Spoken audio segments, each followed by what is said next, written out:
안녕하세요. 저는 연하 남편과 결혼했다가 대차게 바람맞은 40대 주부이자 이혼녀입니다. 나름 사람 보는 눈이 없다는 소리는 안 듣고 살아왔는데 어떡하다 이렇게 고약한 사람들과 엮이게 되었는지 모르겠네요. 결혼 전에는 미디어를 보며 모진 시집살이를 겪는 며느리 사연들을 봤을 때 솔직히 답답하고 이해하지 못했어요. 왜 바보처럼 당하고만 있을까? 왜 아무한테 말도 못하고 혼자서 참기만 하지? 했는데 세상에나 그게 제가 될 줄 어찌 알았겠습니까?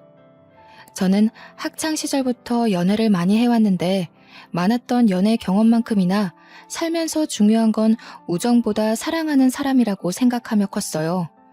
우정이란 건 시간이 지나면 다 변하게 되어 있고 보통 친구 앞에선 본 모습을 잘 안 드러내잖아요.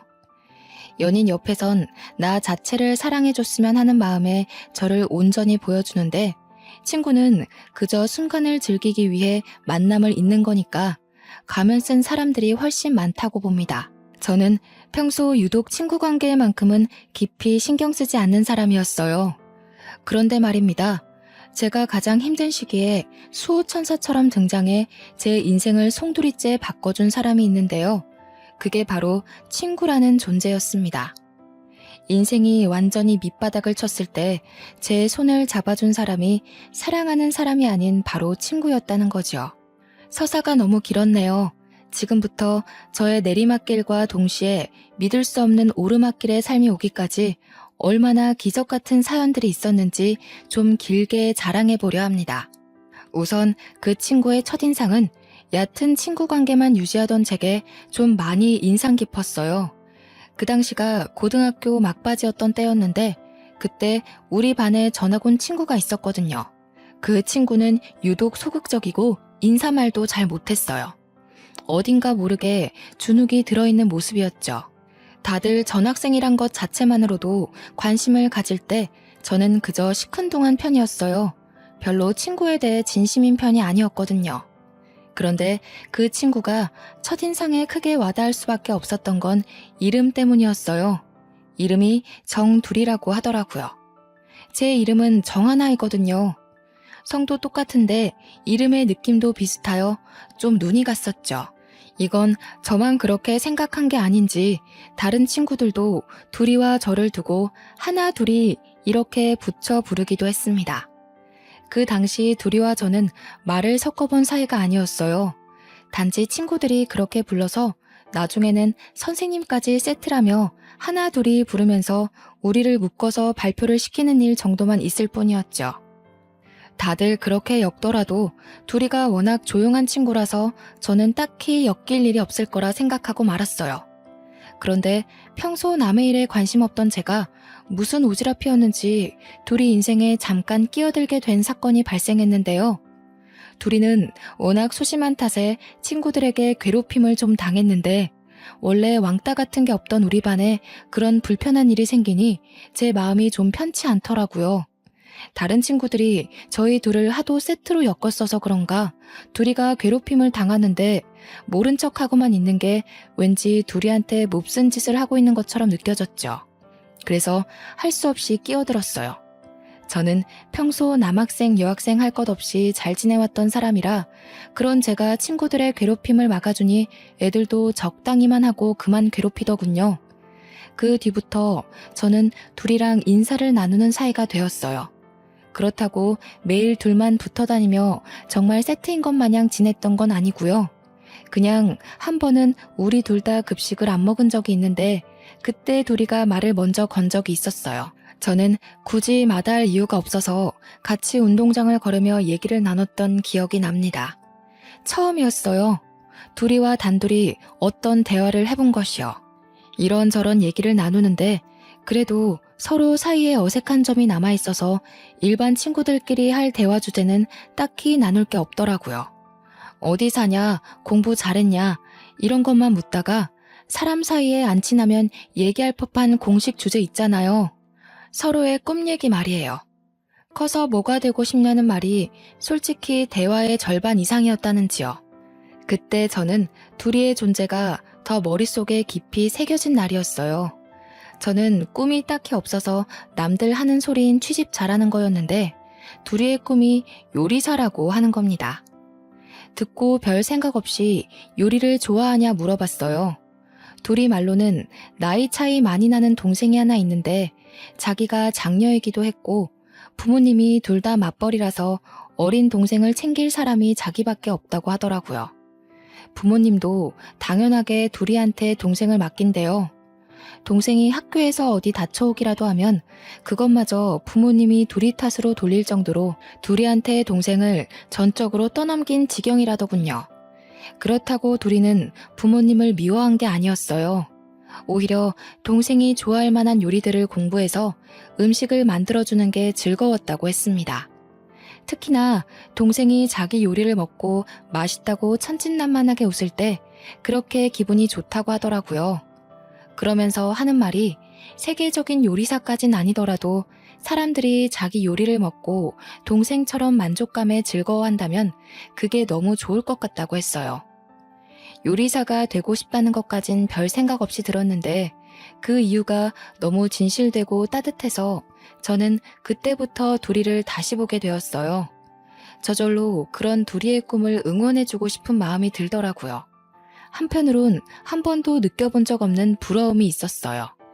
딱히 꿈이 없는 것에 관해서 한 번도 창피하다고 생각한 적이 없는데 둘이 옆에서 처음으로 그런 기분이 들었습니다.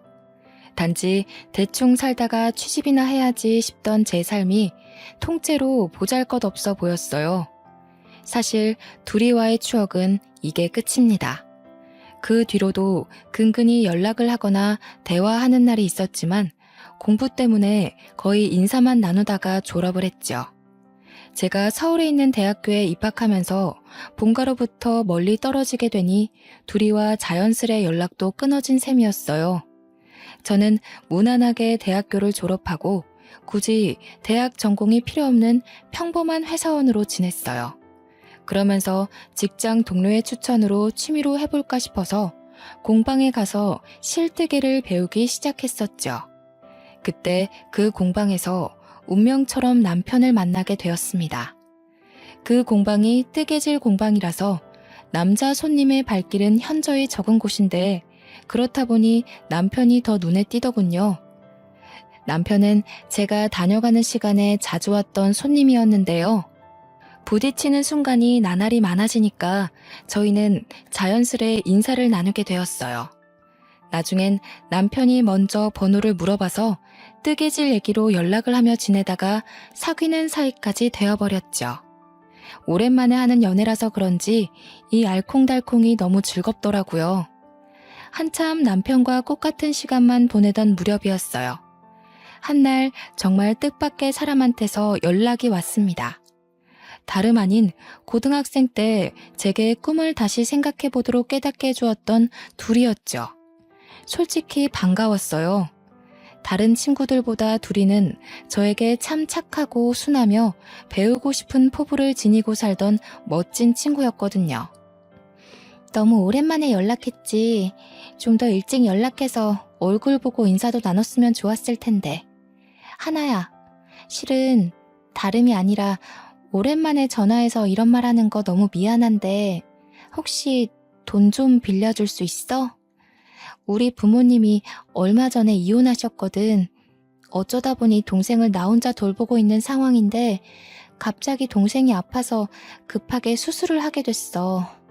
나도 이런저런 알바를 해서 돈을 모으고 있긴 한데 이 돈으로는 동생 수술비 하기엔 모자라서 진짜 이런 부탁해서 미안해. 너무 급해서 내가 친구가 없어서 생각나는 사람이 너밖에 없었어. 반가운 마음에 좋아서 받은 전화 너머로 둘이의 울음소리가 들리더군요.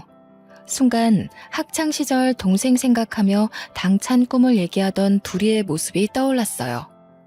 요리를 좋아했던 것도 동생 덕분이었고 동생을 참 많이 좋아했던 모습이 생생합니다. 저는 둘이가 고등학교 졸업하고 당연히 요리 전공 대학을 갔을 거라 생각했는데 부모님이 이혼하는 바람에 대학도 못 갔다고 하니 얼마나 속상했을까요? 무엇보다 꿈이 뚜렷한 친구였거든요. 그런데 제가 대학 생활을 즐길 당시에 둘이는 배달 일을 하면서 동생의 학비를 벌고 있었다더군요.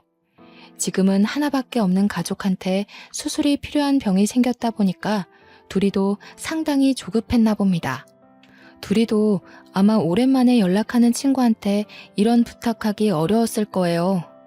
둘이는 초조한 마음에 횡설수설 얘기를 했다며 사과를 했지만 저는 충분히 둘이의 사정을 이해할 수 있었어요. 둘이는 그 당시 제가 생각했던 것보다 훨씬 더 많이 괴로운 상황이란 걸 알겠더라고요. 한때 잠시나마 동경했던 친구가 어렵다는 사정을 들었는데 당연히 도와주고 싶었어요. 또 제게 연락하기까지 얼마나 큰 용기가 필요했고 절박했는지 이해하기 때문에 망설이지 않고 바로 둘이에게 걱정 말고 괜찮으니까 계좌번호 보내달라고 했죠. 저는 취직하고 차곡차곡 모아둔 적금까지 깨서 둘이에게 300만 원을 보내줬어요.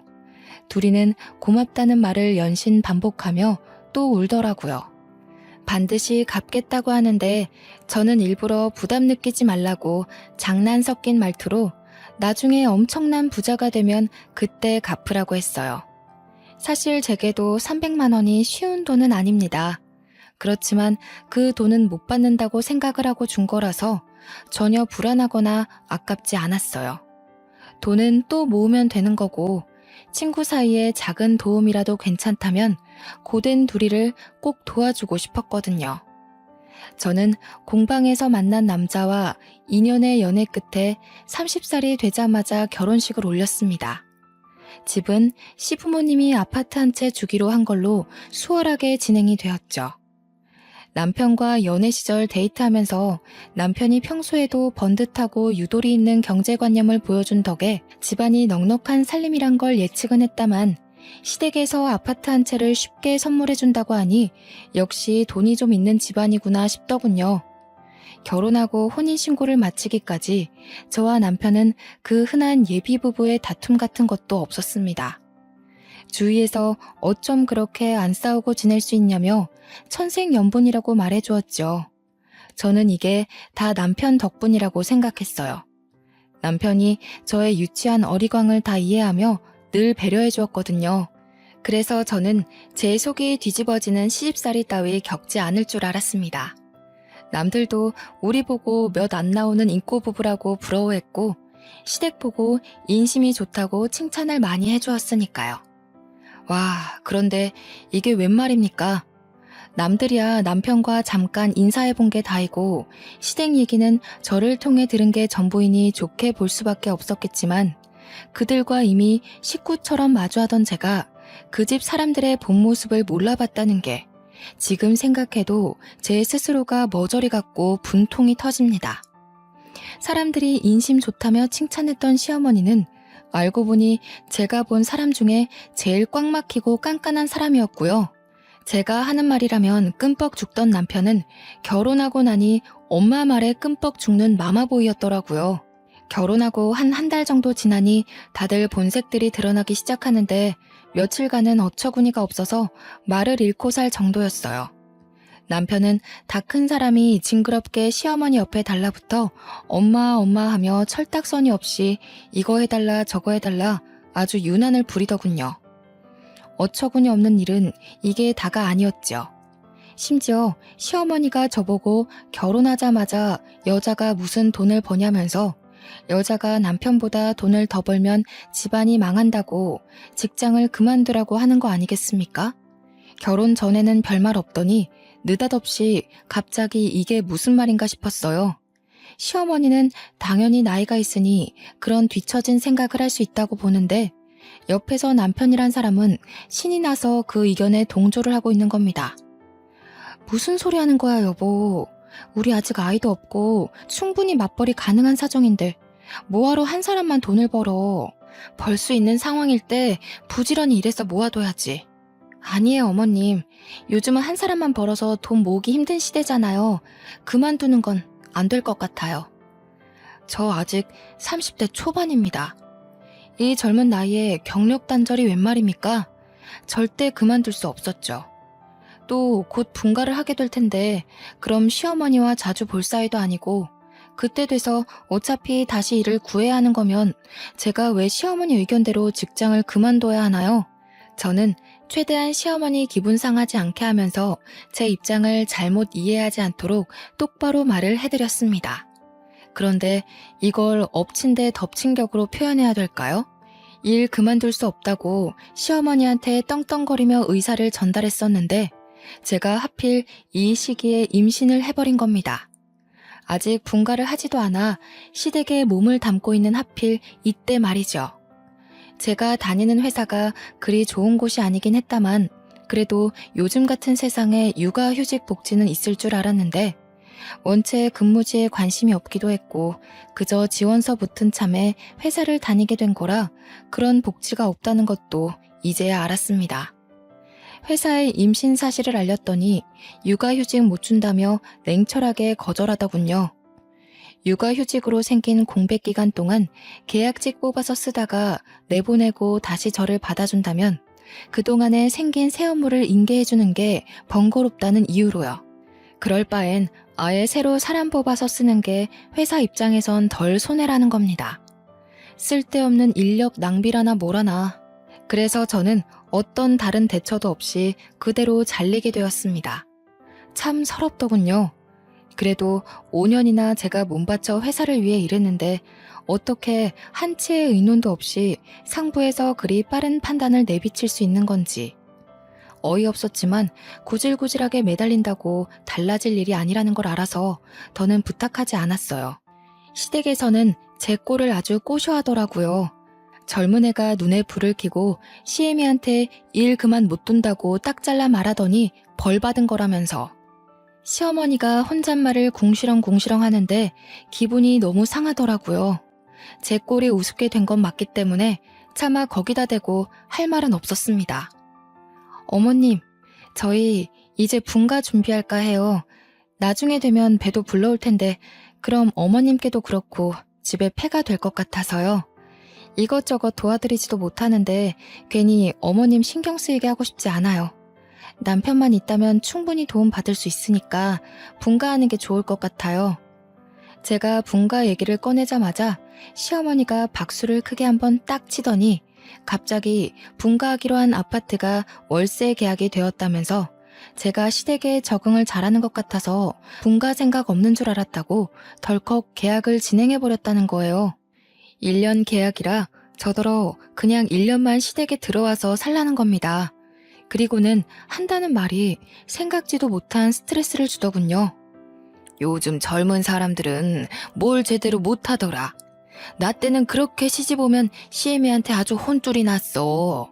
지금이야 세탁기도 있고 식기세척기도 있고 밥도 배달해 먹고 하니까 살기 편해졌지. 저기 반상에 가서 며느리들인 집안 얘기 들어보면 아가씨들이 전부 골빈 것처럼 아무것도 못한다고 그러더라고. 그래서야 어디 제 남편 뒷바라지나 제대로 하고 살겠어? 젊은 여자들을 겨냥하는 것처럼 말을 하시는데 저는 바보가 아니거든요. 시어머니는 지금 저더러 똑똑히 새겨 들으라고 하는 말들이었어요. 그러면서 마지막에 아주 쐐기를 박더군요. 내가 다 가르쳐 줄 테니까 1년만 배운다고 생각해. 새아기 너 우리 아들이 좋아하는 반찬거리 만들 줄 모르잖냐. 매번 사 먹는 것도 다 돈인데 배우면 좋지 뭘. 다른 시댁에서는 살림 못하면 잔소리만 하지 나처럼 어디 가르쳐 주려고 하는 줄 알아? 결혼 전에는 자기는 고나리지라는 시애미들 보면 이해 안 간다고 했던 분 맞는지 모르겠더라고요. 사람이 어쩜 이렇게 돌변할 수가 있는 건지. 심지어 제 속을 더 뒤집어 놓은 건 못 모르고 지엄마 얘기를 거들고 있는 남편이었어요. 남편은 시어머니 말이 맞다면서 자기 회사 동료 얘기만 들어봐도 시어머니들이 며느리 살림 지적만 하지 손수 가르쳐 주겠다고 나서진 않는다고 하면서 저보고 복 받은 줄 알라고 하는데 와, 뒤통수를 때려주고 싶더군요. 이건 제가 고집해봤자 얘기만 길어질 뿐 어차피 분가하기로 한 아파트가 계약 들어가는 바람에 집도 없으니 시댁에 있을 수밖에 없는 입장 아닙니까? 그냥 제가 포기하는 편이 빠르다 생각했죠.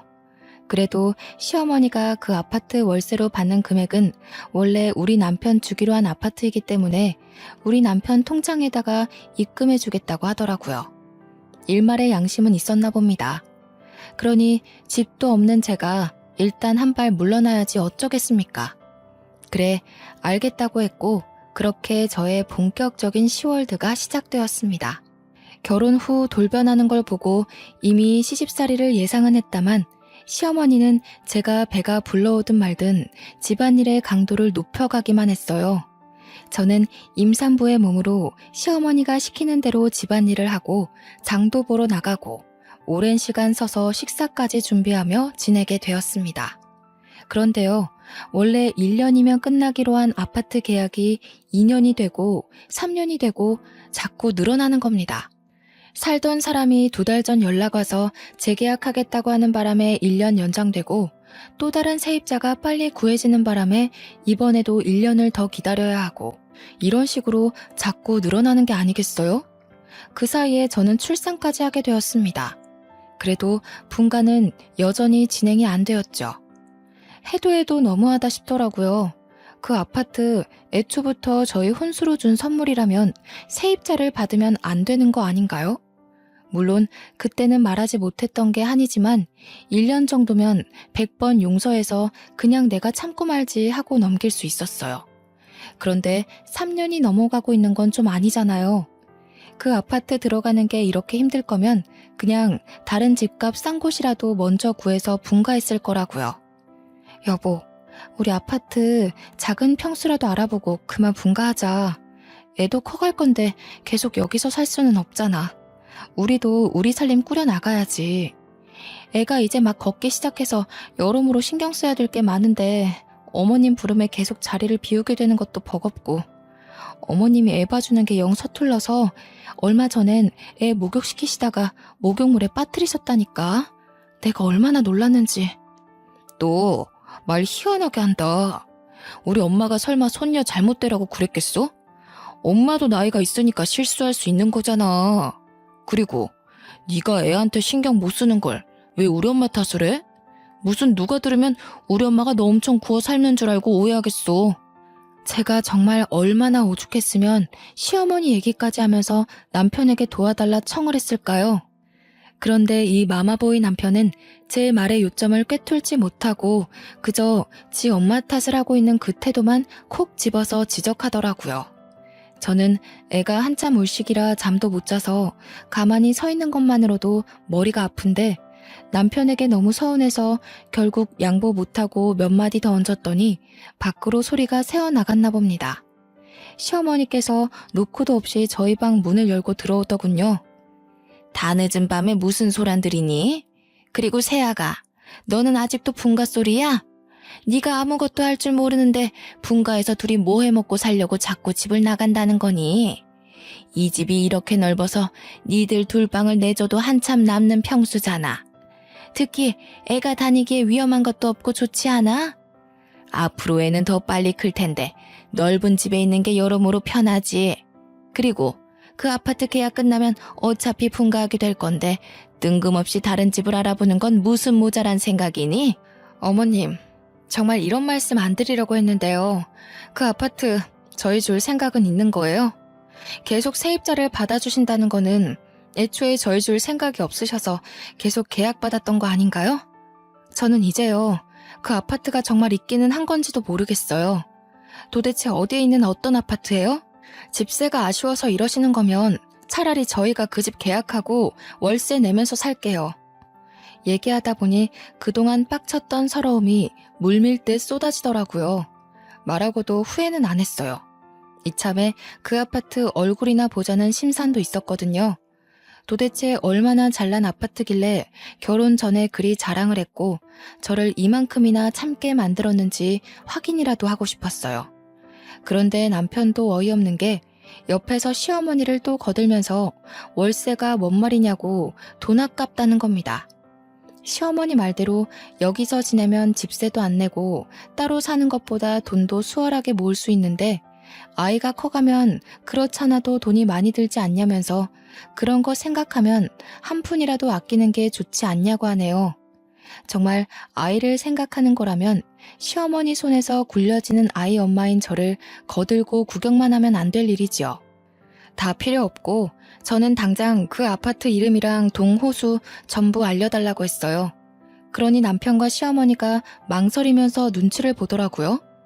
너는 어쩜 이렇게 생각이 짧니? 내가 정말 사람을 한참 잘못 봤지.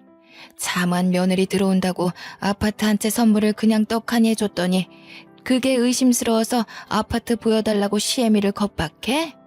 아유, 내 팔자야. 어디 가서 쪽팔려서 말도 못하겠네. 며느리한테 잡혀 사느라 기 한번 못 펴고 산다고. 그러거나 말거나 저는 계속 요구했습니다. 그랬더니 결국 시어머니가 휴대폰을 가지고 오면서 제게 그 아파트 정보를 내놓더군요. 눈으로 보니까 속 시원하냐고 시어머니가 떵떵거리는데 저는 그저 아파트 정보만 기억하기 바빴어요. 그리고는 시어머니와 남편 둘이 방을 나서버리더군요. 둘이서 뭐라고 수군대는 것 같았는데 관심 없었어요. 아파트 확인하겠다는 제 입장은 허튼 소리가 아니었기에 저는 사진으로만 만족하지 않고 다음날 인터넷 등기소 사이트에서 바로 등기부 등본을 떼어봤죠. 아, 그런데 이게 웬 날벼락입니까? 그 아파트는 애초부터 주인이 생판 다른 사람이더라고요. 분명 시어머니가 시아버지 이름으로 산 집이라고 했었거든요. 헌데 제가 본 이름은 아버님 것도 아니고 어머님 것도 아니었어요. 어이가 없던 저는 그대로 등기부 등본을 들고 시어머니한테 보여줬죠. 이게 뭔 줄 아세요, 어머님? 제가 방금 등기부 등본을 떼어봤는데 이게 어머님께서 저희한테 혼수로 주신 아파트 등기부 등본이에요. 이 호수 주인 이름이 아버님도 아니고 어머님도 아니던데 도대체 어떻게 된 일이에요? 아니 이게 다 뭐야? 지금 기어코 이걸 확인하려고 등기소까지 찾아갔다는 거야? 너 원래 이렇게 독한 애였니? 이렇게까지 해야겠어? 시어머니는 무척 당황했는지 자신이 뭐라고 하는지도 모르고 얼렁뚱땅 제 인품을 탓하기 시작하더라고요.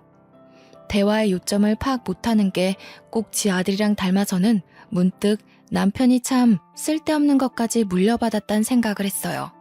그렇게 시어머니랑 말씨름을 하면서 속속들이 알게 된 정보인데 알고 봤더니 아파트 한 채 있다고 한 거부터 다 거짓말이었더군요. 당연히 남편 통장에 월세 넣어준다고 한 것도 다 거짓말이었고 저는 애초에 남편과 결혼할 때 분가하는 조건으로 결혼했거든요.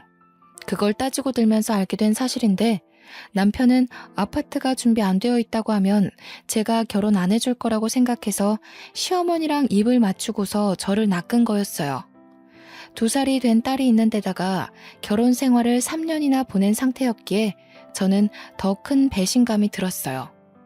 빼도 박도 못하고 시댁에서 살게 될 신세였던 건데 저는 바보같이 속았는지도 모르고 분가 생각만 하면서 이제까지 버텼네요.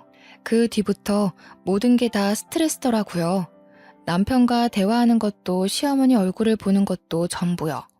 제가 이 사기 결혼을 버티고 있을 수 있도록 힘을 준 건 오로지 2살짜리 딸내미 뿐이었습니다. 한날은 자고 일어났는데 눈앞이 핑 도는 겁니다. 그날 내내 대낮까지 어질어질하기도 했어요. 빈혈인가 싶어서 딸내미를 데리고 시간 내서 병원에 갔더니 이게 무슨 일입니까? 또 임신을 했다는 겁니다. 남편이 술 먹고 들어온 날 제가 울면서 사과하던 그날의 분위기를 못 이긴 결과물인 듯 싶었죠. 저는 제 스스로 또 구렁텅이로 기어들어간 셈이었어요.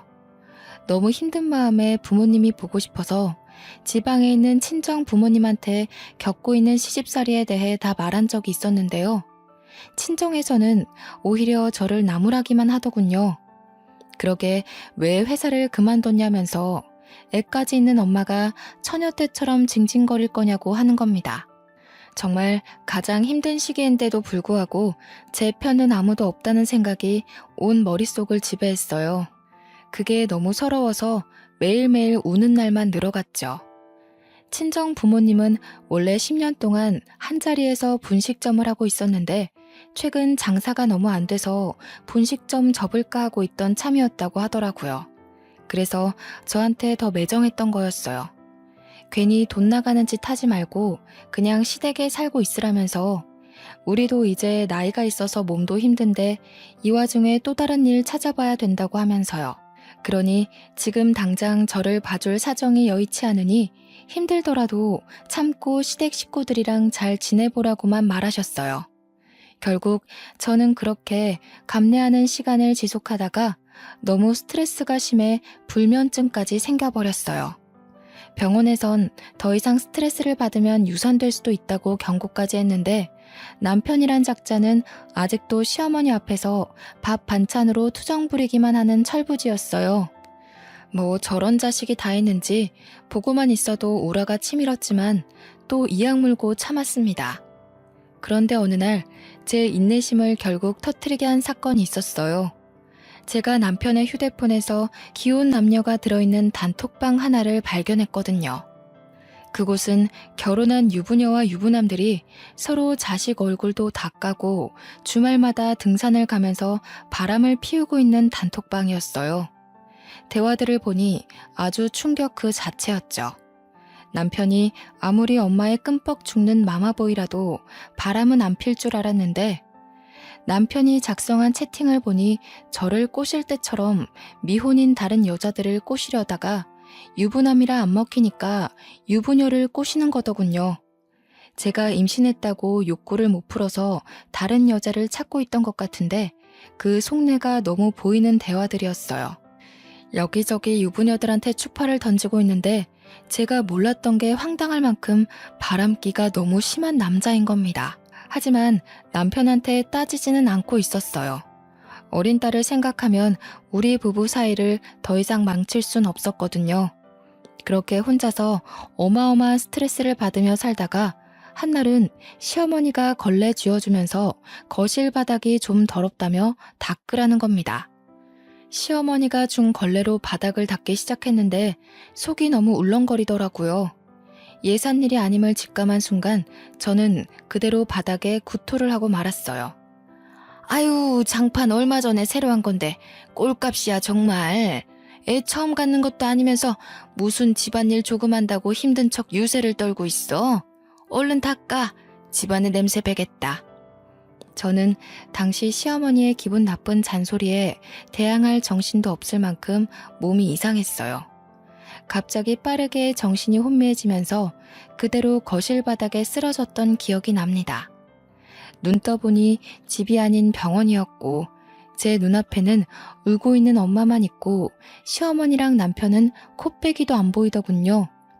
겨우 정신을 차리고 엄마한테 어떻게 왔냐고 하니까 엄마가 울면서 저보고 유산됐다고 말해주는 겁니다. 그걸 듣는데 정말 세상이 무너져 내리는 줄 알았습니다. 왜 나는 이렇게까지밖에 살지 못하고 내 아기도 지키지 못했을까? 나는 왜 이 모양 이 꼴인 걸까? 자책만 엄청 하면서 병원에서 한참을 울었어요. 부모님이 앞에 있으니 저 또한 며느리가 아닌 한참 모자란 딸내미로 돌아가게 되더군요. 그래서인지 엉엉 울면서 힘들었던 지난날을 모조리 고백했습니다. 남편이 바람핀 것까지 다 밝혔죠. 엄마는 제가 이렇게 몸 망가지면서까지 인간 취급도 못 받고 있는지 몰랐다며 신경 못 써줘서 미안하다고 친정집으로 내려와서 살고 남편이랑 이혼하라고 권했습니다. 시댁으로 돌아와서 시어머니랑 남편한테 친정 내려가서 지내겠다고 말했더니 시어머니 하는 말이 아주 가관이었어요. 심지어 친정 부모님이 함께 있는데도 생각 없이 입을 함부로 놀리더군요. 뭐라고? 그럼 앞으로 식사 준비는 누가 하니? 다시 나더러 하라고? 난 삭신이 쑤셔서 절대 못한다. 허리 나가서 디스크 수술도 했는데 바닥 청소 같은 건 누가 다 하라고 갑자기 친정을 간다는 거야? 이보세요 사돈어른. 제 딸이 무슨 사돈 댁 가정부인 줄 아십니까? 여태 제 딸을 그렇게 함부로 대하셨어요? 댁 아드님이 밖에서 바람 피고 온갖 유부녀들 꼬드기고 다니는 건 알고서 그렇게 떵떵거리시는 겁니까? 얼마나 지 아랫돌이 간수가 안 됐으면 여기저기 싸르지 못해 안달이랍니까? 자기 아들이 밖에서 무슨 개망나니 짓을 하고 다니는 줄도 모르면서 뻔뻔하게 낯짝 들고 있다니 창피한 줄 아세요, 사돈. 엄마는 남편이 퇴근하고 오기까지 기다렸다가 귀싸대기를 날리고 내려가고 싶은 지경이라고 했으나 한시도 이 더러운 집구석에 내 귀한 딸 두고 싶지 않다며 그대로 저를 데리고 나왔어요.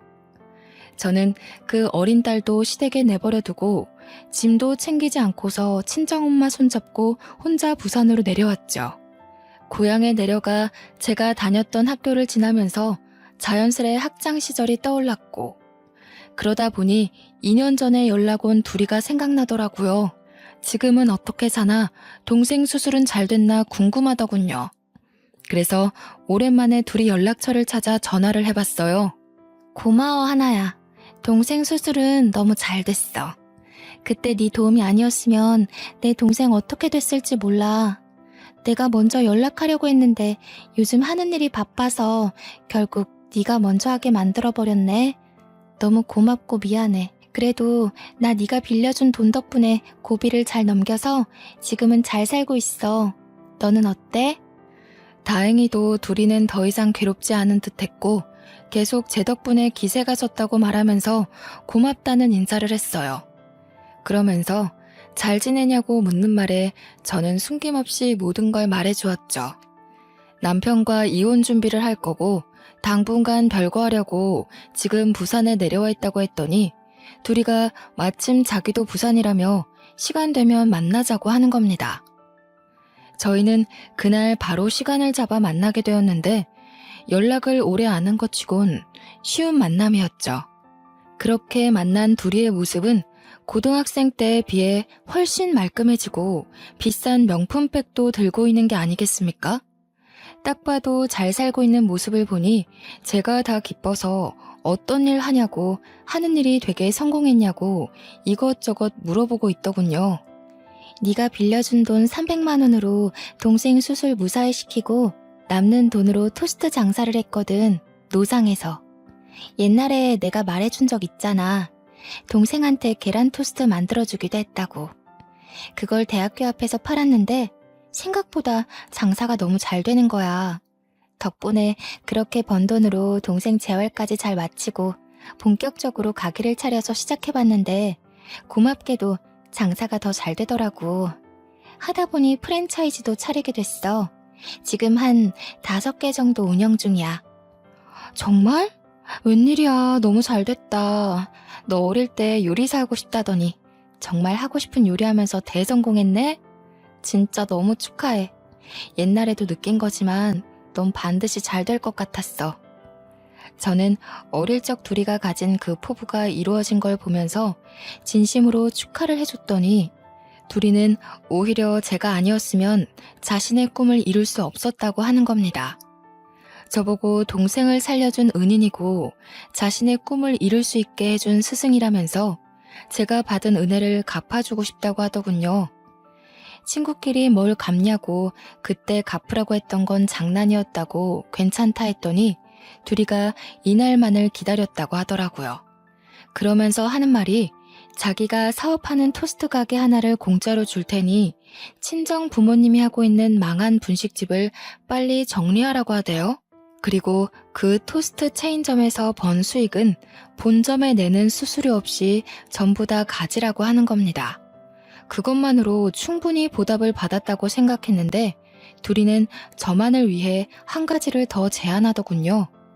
제가 손재주가 좋은 걸 알고 뜨개질 공방까지 하나를 마련해주겠다고 하는데 저는 너무 놀라서 그렇게까지 할 필요 없다고 거절했어요. 하지만 둘이는 그 당시 정말로 죽을 만큼 많이 힘들었던가 봅니다. 저의 작은 성의가 지금까지도 자신을 힘나게 한다고 하더라고요. 그러다 이번엔 제 사정을 듣고서 서울에 있는 마마보이 남편에게 이혼 소송하라고 제안까지 했습니다. 하지만 돈이 없던 저는 그걸 준비할 만한 여건이 안 된다고 고개를 내저었어요. 내가 도와주고 싶어. 하나야, 변호사 선임에 드는 비용까지 대줄 테니까 소송은 꼭 해. 너 그 결혼 생활하면서 많이 힘들었잖아. 당연히 네 인생 망가진 것에 대한 보상 받아야 되고 시댁에서도 그만한 벌을 받는 게 맞아. 둘이가 조리 있게 이것저것 많이 알려주었는데 덕분에 저는 여의치 않던 마음에 용기가 생기더라고요. 저는 그 이후 시댁이 아파트 있다며 속인 것부터 남편이 휴대폰으로 유부녀들이랑 바람피고 다닌 흔적들 다 모아서 이혼소송을 때렸습니다. 1년간 시달린 끝에 양육권도 제가 가져오게 되었고 딸아이를 데리고 부산으로 내려와서 공방에서 딸을 키우며 뜨개질 일을 시작했어요. 처음엔 수세미랑 아기 모자 같은 간단한 것들만 만들어 팔다가 조금 더 공부를 하여 파우치나 젊은 사람들이 좋아할 만한 생활용품들을 만들어 팔았더니 생각 외로 꽤 반응이 좋은 겁니다. 하다 보니 욕심도 나고 배우는 것도 재밌고 해서 아예 가죽 공예까지 공부를 한 다음 직접 지갑이랑 가방, 휴대폰 케이스도 만들어 보았어요. 한 땀 한 땀 예쁘게 만들어서 가격도 올려받아 온라인 사이트에 팔아봤더니 이게 웬일입니까? 대박이 난 겁니다. 한 달 수익이 제가 다닌 보잘것없던 회사 급여보다 훨씬 월등했어요. 다행히 우리 딸에게 어렵지 않게 모든 걸 지원해줄 수 있는 여건이 되었고 그것만으로도 저는 발 뻗고 편히 잘 수 있게 되었죠. 단순히 취미로만 썩혔던 제 손재주를 둘이가 알아준 덕분에 저는 더 큰 곳에서 솜씨를 발휘하게 된 셈인데요. 친구를 잘 뒀다는 말을 이럴 때 해보나 봅니다. 우리 부모님도 둘이 덕분에 차린 토스트 가게로 장사를 막 시작했는데 수익이 너무 좋다더군요.